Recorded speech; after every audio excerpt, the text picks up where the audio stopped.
नमस्कार दोस्तों। कैसे हैं आप लोग। आशा करता हूं कि आप लोग अच्छे होंगे। क्राइम की न्यूज़ की दुनिया में आपका स्वागत है। तो चलिए शुरू करते हैं आज का केस। 29 अप्रैल 1999 की बात है। सबरीना लाल अपने ऑफिस में थी जब उन्हें एक कॉल आया।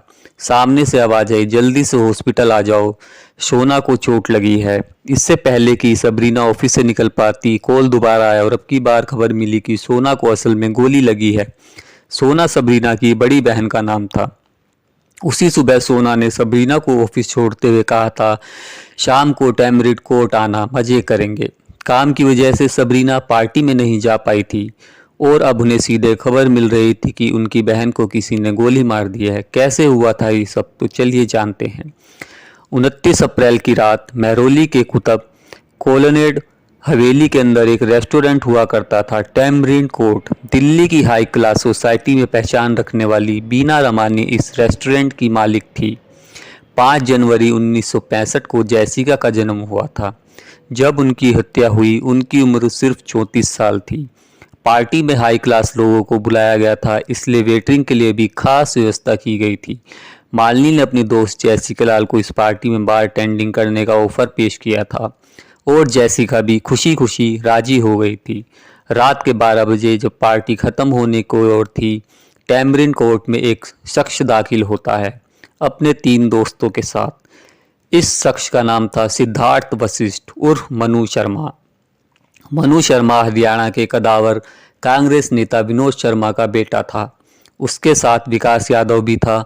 विकास यादव यूपी के बाहुबली नेता डीपी यादव का बेटा था। इन दोनों के अलावा 2 और लोग भी पार्टी में आए थे, अमरदीप गिल और आलोक खन्ना। पहले मनु शर्मा को 29 की रात अपनी मां के साथ चंडीगढ़ निकलना था, लेकिन अपने पिता से खौफ खाने वाले मनु उस रोज चंडीगढ़ न जाकर दिल्ली ही रुकना चाहता था। चारों दोस्त न्यू फ्रेंड्स कॉलोनी की एक कोठी में रहते थे।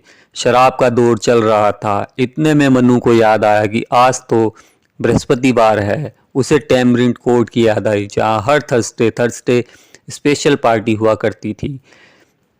चारों दोस्त ने गाड़ी उठाई और महरौली पहुंच गए। रात के 12:30 बजे थे। पार्टी में पहुंचकर मनु शर्मा बार में पहुंचा। वहां जैसिका लाल और उसका दोस्त श्याम मुंशी बार टेंडिंग कर रहे थे। मनु ने शराब मांगी, लेकिन जैसिका ने ये कहते हुए इनकार कर दिया कि शराब खत्म हो गई है। मनु ने 1000 का नोट निकाला और जैसिका को देते हुए दोबारा शराब मांगी। जैसिका ने दोबारा मना कर दिया।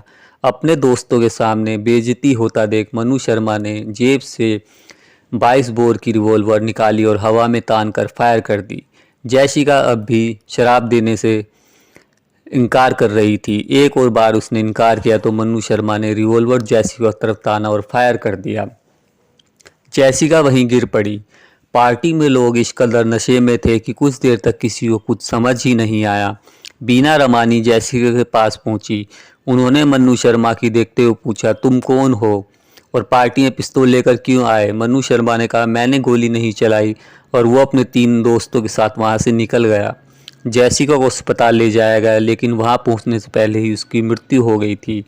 उधर मनु पार्टी से निकला और उसने एक जगह जाकर अपनी पिस्तौल जमीन में गाड़ दी। इसके बाद चारों दोस्त विकास यादव के गाजियाबाद वाले बंगले में गए और रात भर वहीं ठहरे। मनु शर्मा ने अपने एक दोस्त मनु झिंगन से कहा कि वो छुपाई हुई पिस्तौल निकाले और उसे डिस्ट्रॉय कर दे।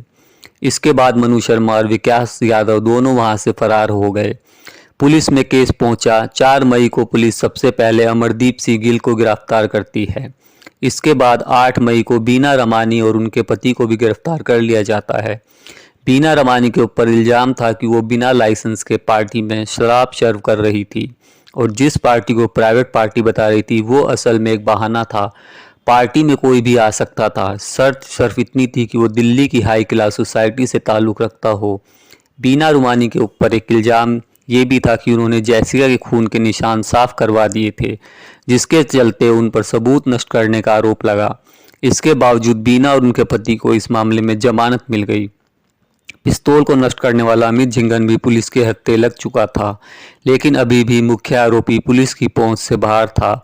29 मई की तारीख थी जब विकास यादव दिल्ली के पास पहुंचा। तब पता चला कि इस दौरान वो मिजोरम जाकर वहां के कोर्ट से अंतरिम जमानत लेकर आया था।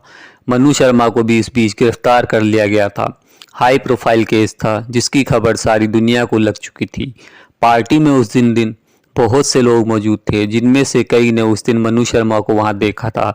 इसलिए केस जब कोर्ट में गया तो सबको लगा ओपन एंड शट केस है। 3 अगस्त को पुलिस इस मामले में अपनी चार्जशीट दाखिल करती है। 6 साल मुकदमा चलने के बाद 21 फरवरी 2006 को इस केस में अदालत का फैसला आता है। सभी लोगों को रिहा कर दिया गया था। अगले दिन अखबारों में खबर छपती है, no one killed Jessica. Open and shut case होने के बावजूद कोर्ट ने आरोपियों को रिहा कर दिया। इसका कारण था पुलिस, सत्ता और पैसे का गठजोड़। मनु शर्मा की गिरफ्तारी के कुछ रोज बाद विनोद शर्मा जैसिका बहन सबरीना के घर पहुंचते हैं और उन्हें एक गुलदस्ता देते हुए संतावना जाहिर करते हैं। पर्दे के पीछे एक अलग ही खेल चल रहा था। उस दिन रेस्टोरेंट में 100 के आसपास लोग थे। इनमें से कई ने शुरुआती बयान में मनु शर्मा का नाम भी दिया, लेकिन जब मामला कोर्ट पहुंचा तो एक के बाद एक गवाह मुकरते गए।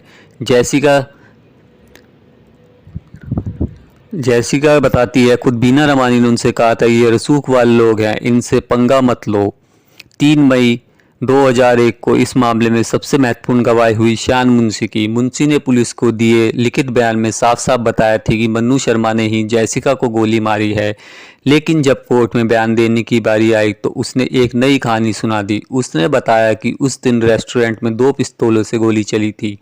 पहली बार मनु शर्मा ने छत की तरफ बंदूक उठाकर गोली चलाई थी और दूसरी गोली चलाने वाला शख्स कोई और था और उसी गोली से जैसिका की मृत्यु हुई थी। इतना ही नहीं, उसने गोली चलाने वाले दूसरे आदमी का हुलिया भी बताया। जब पुलिस को दिए लिखित बयान के बारे में पूछा गया तो उसने बोल दिया उसे तो हिंदी में लिखना ही नहीं आता। उसने कहा कि लिखित बयान पुलिस ने बनाया था और उससे हस्ताक्षर करवा लिए थे। पुलिस को कभी जुर्म का हथियार नहीं मिल पाया, कोई गवाह भी नहीं था। ऐसे में एकमात्र सबूत जो बचा था वो थे गोली के खोखे जो उस दिन रेस्टोरेंट से बरामद हुए। फोरेंसिक टेस्टिंग में सामने आया कि दोनों खोखे अलग अलग बंदूक के थे। कोर्ट के पास इन लोगों को रिहा करने के अलावा कोई चारा नहीं था।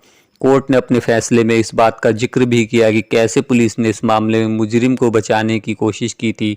तब दिल्ली पुलिस कमिश्नर को मीडिया में इस बात की सफाई देनी पड़ी थी, लेकिन इतने से कुछ ना होना था। भारत में हर कोई जानता था कि बड़े बाप का बेटा होने का मतलब है आपको चालान देने की जरूरत नहीं और भी कई नियम कानून आपके लिए लागू नहीं होते। लेकिन सरेआम हत्या कर बचकर निकल जाना, इस बात ने लोगों के अंदर भरे गुस्से को भड़का दिया। सारे देश में विरोध प्रदर्शन हुए, कैंडल मार्च निकाले गए। इस बीच सबरीना की मां कैंसर से मर चुकी थी और उनके पिता को 4 बार स्ट्रोक आ चुका था। कुछ वक्त बाद उनकी भी मृत्यु हो गई। सबरीना कहती है, मनु शर्मा ने सिर्फ मेरी बहन की हत्या नहीं की, उसने मेरे पूरे परिवार को मुझसे छीन लिया। स्टिंग ऑपरेशन से निकली सच्चाई। मीडिया ने इस केस में एक बड़ा रोल अदा किया। तहलका मैगजीन ने एक स्टिंग ऑपरेशन किया। इस स्टिंग में शान मुंशी के पास एक पत्रकार फिल्म इंडस्ट्री से जुड़ा आदमी बनकर पहुंचा और एक फिल्म के रोल के सिलसिले में उससे बात की। बातों बातों में पत्रकार ने कहा, लेकिन यह तो हिंदी फिल्म है और आपको तो हिंदी आती ही नहीं। तब शो ऑफ करने के लिए शान मुंशी ने हिंदी फिल्मों के धारा प्रवाह डायलॉग सुनाए। ऐसे ही कुछ और स्टिंग ऑपरेशन सामने आए जिनमें गवाहों ने बताया कि कैसे इन्हें डराया धमकाया गया था। एक रिकॉर्डिंग भी सामने आई जिसमें पुलिस के सामने मनु शर्मा को इकबालिया बयान रिकॉर्ड था। अंत में पब्लिक प्रेशर से इस केस भी दोबारा हकीकत हुई। हाई कोर्ट ने लगातार 25 दिनों तक इस केस की सुनवाई की। इसके बाद लोअर कोर्ट के फैसले के बदलते हुए मनु शर्मा को आजीवन कारावास और विकास यादव को 4 साल सश्रम कारावास की सुनाई गई। पूरी तहकीकात में ये भी सामने आया कि फोरेंसिक लैब से भी गलत रिपोर्ट बनाई गई थी और कोर्ट ने यह भी माना कि शान मुंशी ने कोर्ट में झूठ बोला था। उस पर प्रेजुरी का मुकदमा चलाया गया। 2010 में सुप्रीम कोर्ट ने मनु शर्मा को आजीवन कारावास की सजा बरकरार रखी। विकास यादव को सिर्फ 4 साल की सजा मिली थी, लेकिन जैसिका लाल केस में जमानत पर बाहर होने के दौरान उसने एक और कांड किया। 17 फरवरी 2000 की बात है। बुलंदशहर में पुलिस को एक व्यक्ति की लाश मिली। हत्या कर शव को जलाने की कोशिश की गई थी। बाद में चला कि ये नीतीश कटारा की लाश थी और हत्या करने वाला विकास यादव और उसका चचेरा भाई विशाल यादव था। हत्या के कारण भी नीतीश कटारा और विकास की बहन भारती यादव की दोस्ती। थी। परिवार की इज्जत के नाम पर नीतीश की हत्या कर दी गई थी। 16 फरवरी की रात विकास और विशाल नीतीश से एक शादी की पार्टी मिले थे और उसे अपने साथ अपनी एसयूवी में बिठाकर ले गए थे। इसके बाद दोनों ने नीतीश की हत्या कर शव को आग लगा दी थी। इस मामले में भी जैसिका केस की कहानी दोहराई गई। कुल 4 गवाह थे जिन्होंने घटना की रात नीतीश को विकास और विशाल के साथ जाते देखा था। उनमें से 3 ने ऐन मौके पर गवाही देने से मना कर दिया और एक कोर्ट में अपने बयान से मुकर गया। इस केस में भी इंसाफ के लिए सालों लग गए। साल 2015 में हाई कोर्ट ने विकास यादव को नीतीश की हत्या का मुजरिम मानते हुए आजीवन कारावास की सजा सुनाई। साल 2020 में मनु शर्मा को अच्छे बर्ताव के चलते जेल से रिहाई मिल गई। अपनी बहन के लिए सालों लड़ाई लड़ने वाली जैसिका की बहन सबरीना ने भी उसे माफ़ कर दिया और मैं ईसाई हूँ और माफ़ करने में यकीन रखती हूँ। मेरी माँ ने मनु को 1999 ही माफ़ कर दिया था। अगर उसने खुद माफ़ी मांगी होती। मैंने अपनी बहन और माँ बाप को खो दिया है। हमारी ज़िंदगी में एक वक्त वो भी आता है जब हमें कुछ चीज़ों को पीछे छोड़ देना होता है। मैं विक्टिम वेलफेयर बोर्ड की ओर से मिलने वाले पैसे को भी नहीं लेना चाहती। इन्हीं किसी ज़रूरतमंद को दे देना चाहिए। साल 2021 में सबरीना की भी लीवर की बीमारी के चलते अस्पताल में मृत्यु हो गई।